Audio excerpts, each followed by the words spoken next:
दुनिया भर में सबसे ज्यादा किस कैंसर से लोग मरते हैं? शॉकिंगली ये है लंग कैंसर। और सबसे डेंजरस बात, इसके लेटर स्टेज तक कोई सिम्टम होते नहीं।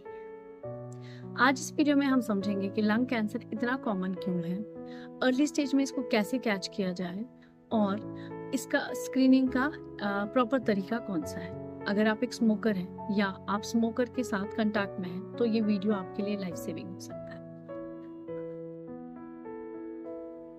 लंग कैंसर इतना कॉमन क्यों है? इसके कुछ रिस्क फैक्टर्स हैं, जिसमें सबसे कॉमन है, सबसे पहले नंबर पे जो आता है वो है स्मोकिंग। बिगेस्ट कल्प्रिट है। लगभग 85 to 90% cases of lung cancer में स्मोकिंग डायरेक्टली लिंक्ड होता है। सिगरेट स्मोक में 70 प्लस यानी 70 से ज्यादा कैंसर कॉजिंग एजेंट्स होते हैं, कार्सिनोजेंस होते हैं। हर एक पफ आपके लंग डीएनए को डैमेज करता है। लंग कैंसर सिर्फ एक्टिव स्मोकर्स में नहीं होता, बल्कि जो उनके साथ बैठे यानी पैसिव स्मोकर्स है, जो वो स्मोक इनहेल कर रहे हैं, उनमें भी रिस्क बढ़ता है। सिटीज में बढ़ता हुआ पोल्यूशन एक साइलेंट किलर है। पार्टिकुलेट मैटर 2.5 यानी PM 2.5 के जो पार्टिकल्स हैं, ये बहुत डेंजरस है। ये डायरेक्टली लंग में पहुंच के लंग जो पैरेन्काइमा को है उसको इन्फ्लेम करते हैं, यानी सूजन बढ़ा देते हैं और डीएनए डैमेज करते हैं। एस्बेस्टॉस, रेडॉन गैस, सिलिका, ये कुछ इंडस्ट्रियल एरियाज में रिलीज होने वाले सब्सटेंस है। तो जो लोग वहाँ काम करते हैं, कुछ फैक्ट्रीज में, इंडस्ट्रीज में काम करते हैं, तो उन लोगों का इस वजह से रिस्क बढ़ता है, जिन्हें हम ऑक्यूपेशनल एक्सपोजर कहते हैं, जो ऑक्यूपेशन से रिलेटेड होता है। कुछ लोग जेनेटिकली बहुत ज्यादा ससेप्टेबल होते हैं, इवन वो नॉन स्मोकर भी हो तब भी उनमें लंग कैंसर हो सकता है। क्रॉनिक लंग इन्फ्लेमेशन और इन्फेक्शन भी एक रीजन बन सकता है। जैसे किसी में ट्यूबरक्लोसिस है या COPD, chronic obstructive pulmonary disease, और फाइब्रोसिस रहा हो, तो वो भी एक रीजन रह सकता है लंग कैंसर होने का। क्रॉनिक इन्फ्लेमेशन हमेशा एक डेंजरस रीजन रहा है मैलिग्नेंसी। ये डेंजरस क्यों है? रीजन है कि अर्ली स्टेज में इसका कोई सिम्टम होता नहीं है, ये साइलेंट बैठा होता है। लेटर स्टेज में आते हैं सिम्टम जब ऑलरेडी डिजीज एडवांस हो चुकी होती है।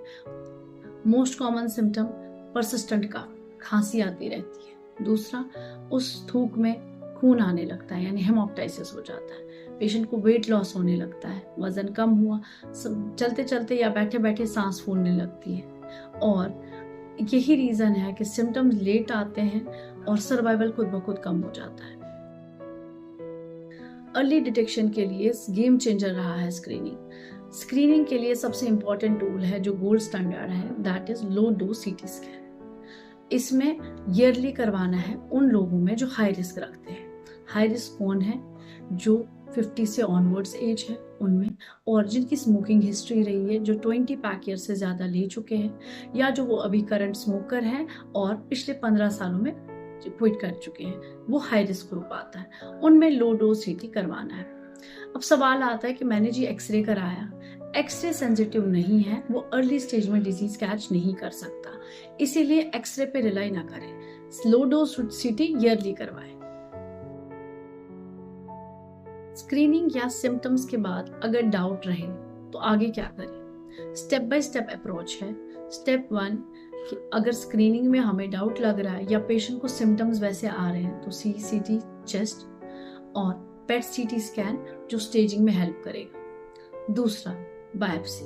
Histological confirmation most important test है। अगर पेशेंट को सेंट्रली लोकेटेड डिजीज है तो ब्रोंकोस्कोपी गाइडेड बायोप्सी, अगर पेरिफेरली डिजीज है तो CT गाइडेड बायोप्सी।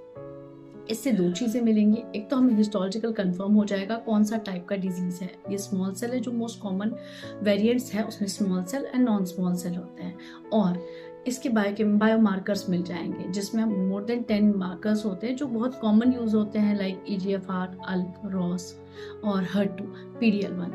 ये चीजें हम बता सकते हैं। इससे एक हेल्प हो सकती है कि ये हमें आगे का ट्रीटमेंट डिफाइन करने में हेल्प करेगा, टारगेटेड थेरेपी का रोल बताएगा। सबसे इंपॉर्टेंट बात, lung cancer largely preventable cancer है। सबसे पहला, stop smoking. Not reduce, just stop smoking, because जो रिस्क है वो ग्रेजुअली डिक्रीज होता है after quitting. Second, avoid passive smoke. आपकी फैमिली में, आपके वर्क प्लेस में या आपकी सराउंडिंग में, आपके फ्रेंड सर्कल में अगर स्मोकिंग कोई उस टाइम पे कर रहा है तो वहाँ पे ना रुके। पोल्यूशन कंट्रोल करें।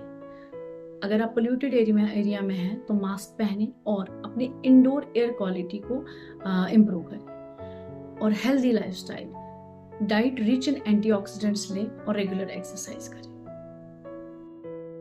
लंग कैंसर एक ऐसा कैंसर है जिसे हम प्रिवेंट भी कर सकते हैं और अर्ली डिटेक्ट भी। अगर आप या आपकी फैमिली में कोई हाई रिस्क कैटेगरी में आता है तो स्क्रीनिंग में डिले ना करें।